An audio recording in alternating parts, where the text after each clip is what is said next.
100% তাণ্ডবের মানে প্রথমত কথা ওনাকে নিয়ে আসলে মন্তব্য করার জায়গাটা উনি রেখেই যান নাই। আহ, এখন পরিবারের মানুষ তারপরেও এত কাজ করেছে আমার সহশিল্পী এবং বাংলাদেশে শাকিব খান অপু বিশ্বাস সবচেয়ে বেশি সংখ্যা সিনেমা করেছেন। তো সেই জায়গা থেকে এখন না আমারই অসম্ভব ভয় হয় তাকে নিয়ে কোনো মন্তব্য করার। তবে এটুকুই বলতে চাই যে শাকিব খান যা চেয়েছেন তা করিয়ে দেখিয়েছেন পরিবারের মানুষ হয়ে এবং তার সহশিল্পী হয়ে। এবং আমার অবশ্যই গর্ব লাগে যে তার সন্তানের মা আমি। সেই জায়গা থেকে বলবো যে তার এই যে স্বপ্ন দেখাটা যে চূড়ায় পৌঁছে যাচ্ছে এবং বাংলাদেশের মানুষদের জন্য তার ভক্ত অনুরাগীদের জন্য যে উনি করে যাচ্ছেন, আমি মন থেকে দোয়া করি উনি যেন আরও সর্বোচ্চ চূড়ায় এগিয়ে যায়।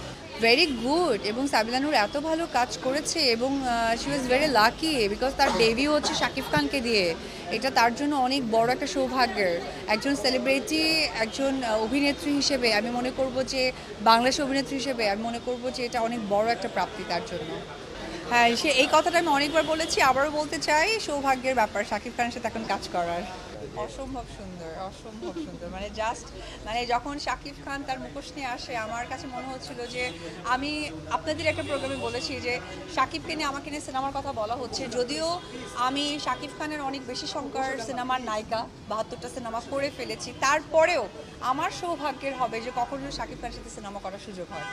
টিজারটা কেমন লাগছে দেখতে? ভীষণ সুন্দর, ভীষণ সুন্দর। Thank you. প্রথমেই বলবো আমরা শিল্পী। আজকে আমি একটা প্রোগ্রামে এসেছি, আমার সেম বিজনেস কিন্তু আমারও আছে। তো আমরা আসলে বলতে গেলে শোবিজ অঙ্গনের মানুষ, আমাদেরকে আসলে পেইড আর্টিস্ট হিসেবেই কিন্তু আমরা যাই। এটাই আমাদের প্রফেশন এবং এটাই আমাদের রুটি রুজি। তো সেই জায়গা থেকে আমি এটুকুই বলতে চাই যে রুটি রুজির জায়গা থেকেই আসলে আমাদেরকে দেখা উচিত।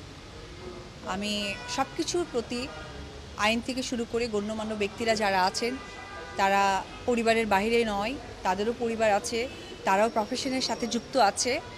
আমরা যারা শোবিজের মানুষ, বিশেষ করে আমি আমার কথাটাই বলবো, আমি অপু বিশ্বাস, আমরা আসলে শোবিজের মানুষ। আমরা মানুষকে বিনোদন দিই আর এটাই আমাদের রুটি রুজি, এটাই আমাদের জব।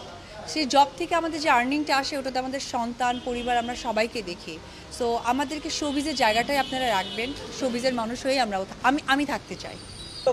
আমি একটা কথাই বলি, এখন যদি এখানে একটা সরকারি হসপিটাল থাকে আর সেখানে যদি মনে করেন ওই এলাকার মধ্যে একটি মাত্র হসপিটাল, আমি যদি অসুস্থ হই আমাকে চিকিৎসা নিতে যেতে হবে, তার মানে আপনারা আমাকে ব্লেম দিতে পারবেন না যে আপনারা কেন সরকারি হসপিটালে গিয়ে চিকিৎসা নিলেন।